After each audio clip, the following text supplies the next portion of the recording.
Class में first आने का बेस्ट उपाय हेलो मेरे क्लास 11 के दोस्तों, आपने हमारा राइटिंग एंड सिटी लाइफ, लेखन कला और शहरी जीवन, इसका फर्स्ट पार्ट तो देख ही लिया होगा। और उसमें हमने एंड कहाँ पे किया था, याद करो जरा, कि मेसोपोटामियन सिविलाइजेशन बढ़ी क्योंकि उसमें साइंस एंड टेक्नोलॉजी थी। क्या क्या चीज़ें थी साइंस एंड टेक्नोलॉजी में, ये देखो और इसको देखो। और मैंने आपसे ये भी कहा था उसमें 4 सभ्यताएं बनी थी। तो आज हम पार्ट 2 में इस 4 सभ्यताओं के बारे में जानेंगे। सबसे पहली सभ्यता थी सुमेरियन सभ्यता, जो ऑलमोस्ट 2500 साल तक चलती रही। और देखो इस मैप में सुमेरियन सभ्यता कहाँ कहाँ थी। सुमेरियन सभ्यता में 2 बड़े बड़े शहर थे, उरुक और उर।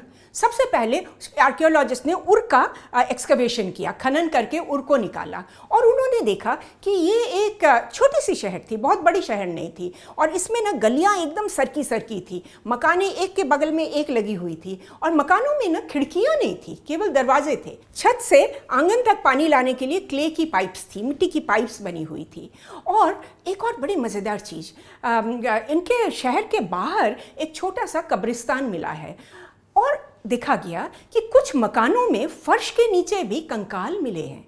तो पुरातत्वविद सोच रहे थे कि ये क्या कैसे है, क्या उस वक्त ये भी एक सिविलाइजेशन का हिस्सा था कि घर के बड़े बुजुर्ग जब उनका इंतकाल होता था तो उनको फर्श के नीचे दफना दिया जाता था, या शायद उस वक्त कोई मर्डर हो गया हो, कोई आज से 5000 साल पहले 6000 साल का मर्डर, आज वो मर्डर निकल रहा है। हु नोस कौन सा सही है।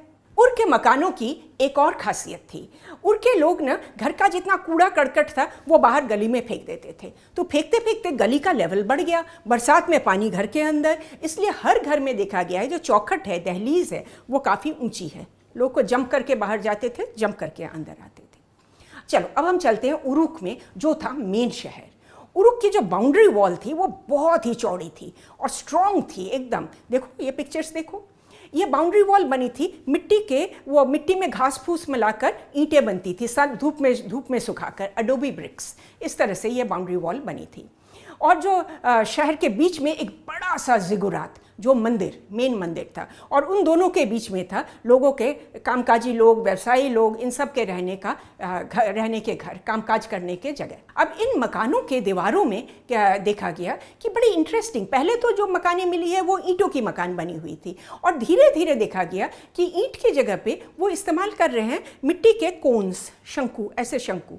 ये देखो एक के ऊपर एक ऐसे रखते थे, फिर मिट्टी से इसका पूरा प्लास्टर कर देते थे, तो ये एक बहुत स्ट्रॉन्ग दीवार बन जाती थी। और इससे बनाते बनाते इन्होंने बड़े बड़े बिल्डिंग्स बनाना शुरू किए। जो इनके मंदिर बनते थे, जिगुरात बनते थे, कई तो 1 2 3 तला तक हो जाते थे। तो इनके जो पिलर्स बनते थे पहले ये लकड़ी के होते थे, पर जैसे बढ़ता गया लकड़ी तो इसका इतना बोझ ले नहीं पाया, तो उन्होंने ईंट के स्तंभ इस्तेमाल करना शुरू कर दिया।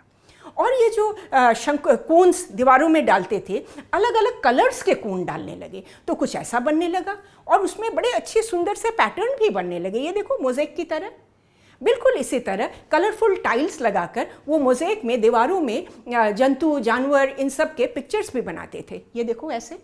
उरुक का जो मेन मंदिर था, बहुत बड़ा मंदिर, वो था देवी आयोना का मंदिर। आयोना थी युद्ध की देवी।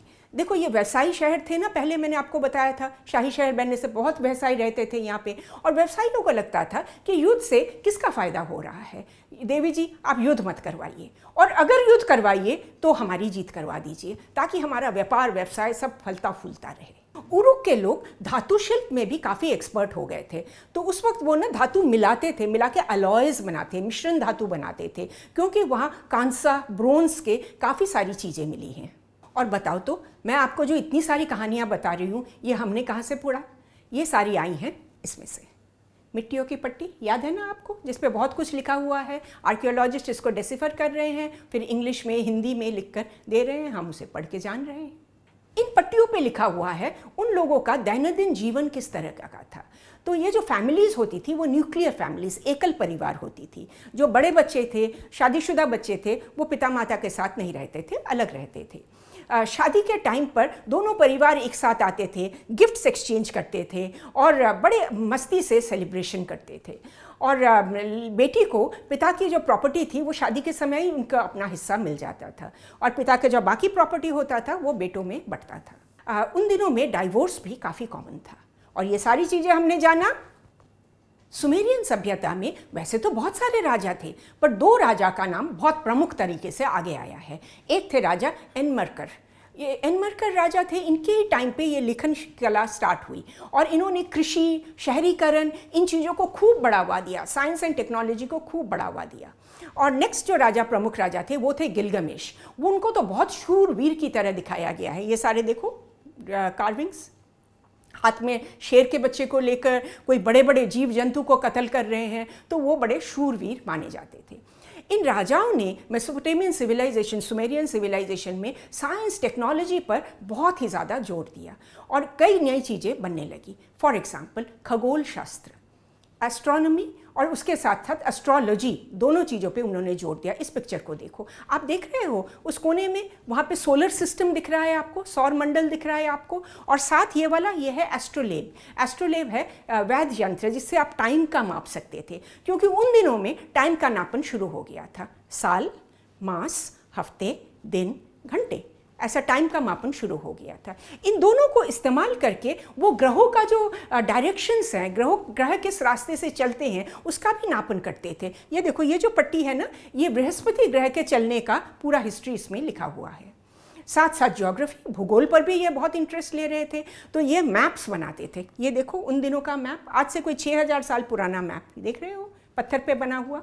मैंने आपको पहले ही बताया था कि ये धातु शिल्प में काफ़ी एक्सपर्ट हो गए थे। सोना, चांदी, तांबा, इन चीज़ों को वो खनन करते थे, इनसे आभूषण बनाते थे। देखो कुछ पिक्चर्स। और बहुत बहुत बहुत इंपॉर्टेंट था गणित शास्त्र का उद्भव, मैथमेटिक्स का डेवलपमेंट। आज आप स्कूल में क्या पढ़ते हो? न्यूमरल्स पढ़ते हो। ये तब के न्यूमरल्स हैं, देख लो जरा। आज आप टेबल्स पढ़ते हो स्कूल में, 2 1 2, 2 1 2, 2 2 4, ये देखो उस वक्त के टेबल्स। हम अंक शास्त्र से हिसाब किताब लिखते हैं, ये देखो उस वक्त के लिखा हुआ हिसाब किताब। और उस वक्त आप स्कूल में पढ़ते हो ना algebra, geometry, square roots, quadratic equation, वो सारी चीज़ों का कॉन्सेप्ट उस वक्त तैयार हो गया था। और उन्होंने डेसिमल सिस्टम का स्टार्ट किया था, दशमलव सिस्टम का उन्होंने ही स्टार्ट किया था। तो आप सोचते हो कभी कभी ये सारी चीज़ें जो हम स्कूल में पढ़ते हैं ये कब बनी थी? आज से 6000 साल पहले बनी थी। कहीं आपको ऐसा तो नहीं लग रहा कि ये केवल पढ़ाई पढ़ाई पढ़ाई करते रहते थे या व्यवसाय व्यवसाय व्यवसाय करते रहते थे? नहीं, ये खेलों में भी इंटरेस्ट रखते थे।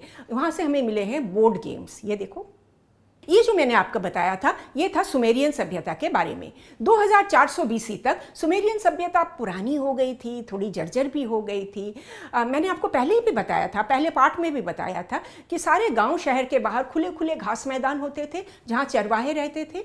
तो ये चरवाहे शहरों में आते थे ऊन, दूध, मांस बेचने के लिए। कुछ लोग शहरों में नौकरी भी ले लेते थे, कुछ लोग सेना में भर्ती हो जाते थे। तो इनका ना एक काफ़ी शक्तिशाली गुट बन गया। ये अपने को अक्कड़ कहते थे, अकैडियन कहते थे। तो इनके जो मेन चीफ थे सारगोन, उन्होंने सुमेर के राजा को डिफीट कर दिया और खुद अपने को राजा बना लिया। तो इन्होंने स्टार्ट किया अक्केडियन सिविलाइजेशन या अक्केडियन जो सभ्यता। ये उरुक से अपनी राजधानी को हटा के ले गए अगाड़े। एक इंटरेस्टिंग चीज जानोगे, आज तक आर्कियोलॉजिस्ट अगाड़े को ढूंढ नहीं पाए हैं। तो अगाड़े के बारे में हमने जाना कैसे? ये देखो, पर उनको जो मिला है वो है मारी। मारी एक बंदरगाह था। वो मारी इतनी प्रॉस्परस बंदरगाह थी, इतनी समृद्ध बंदरगाह थी। नदी से जितने जहाज ऊपर नीच करते थे उसमें सोना, चांदी, तांबा, अन्न, भोजन के सामान, तेल, टिन, इन सारी चीज़ों को लेकर जो अप डाउन करते थे। तो जब से मारी में आते थे वो अपने सामान को अनलोड करते थे, वहाँ बेचते थे, कुछ चीज़ें खरीदते थे, लेके दूसरी जगह जाते थे। तो ये व्यापार का एक बहुत बड़ा केंद्र था और हर सामान पे 10% टैक्स लगता था। अक्कड़ के जो रूलर्स थे ये ना परदेशियों पे ज़्यादा विश्वास नहीं करते थे। खुद भी तो परदेसी बन के आए थे, आके सुमेरियन को भगा दिया तो वो डरते थे कहीं कोई हमें ना इस तरह से भगा दे। तो वो परदेशियों पे खूब अच्छी तरह नज़र रखते थे। और हमें कैसे पता चला?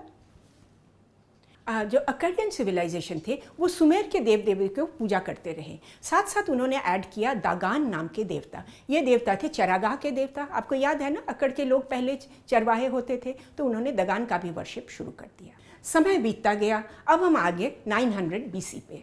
इस वक्त उत्तर पश्चिम के जो एरिया था वहाँ पे असीरियन नाम की एक सभ्यता बढ़ रही थी। और वो पहले तो छोटी सी थी, पर वो धावा बोलते थे अक्कड़ साम्राज्य पर। कुछ जगह वो अपने में अंतर्गत कर लेते थे। ऐसे करते करते करते करते 900 BC तक उन्होंने पूरे उस पर अपना राज जमा लिया और उन्होंने स्टार्ट किया असीरियन सभ्यता। इनके जो सबसे बड़े राजा थे उनका नाम था असुरबानीपाल। इन्होंने राजधानी को हटाया और ले गए निनेवे में। असुरबानीपाल, अब देखो सुन के लगता है शूरवीर थे, देखो इनके तस्वीरें कैसे शूरवीर थे, हर जगह युद्ध करते थे, एकदम युद्ध करके अपना राज जमाते थे। पर ये हर वक्त काटापीटी मारामारी नहीं केवल करते थे, इनको ज्ञान का बहुत शौक था और उन्होंने निनेवे में पुरातन विश्व का सबसे बड़ी लाइब्रेरी बनाई। ये देखो वो लाइब्रेरी थी। आज ये लाइब्रेरी हमें ऐसे नहीं मिली है, ये लाइब्रेरी तो कब ज़मीन के नीचे धंस गई है, पुरातत्वविद खनन कर करके निकाल रहे हैं। ये देखो, और देखो कैसे शेल्फ्स मिले हैं और इन शेल्फ्स में भरी हुई तख्तियाँ मिली हैं जिसमें गणित, उसके साथ हिस्ट्री, ज्योग्राफी, साहित्य, इन सारे खगोल, इन सारी वस्तुओं के बारे में बहुत सारी जानकारी हमें मिली है। राजा असुरबानीपाल ने अपने कोर्ट में बहुत सारे कवि, साहित्यिक, इन सबको इकट्ठा किया था और उन्होंने इनको इनकरेज किया, कविताएं लिखिए, वीरगाथाएं लिखिए। तो इन्हीं के टाइम पे बना जो पुरातन विश्व का सबसे बड़ा महाकाव्य जिसको कहा गया गिलगमेश की वीरगाथा या एपिक ऑफ गिलगमेश।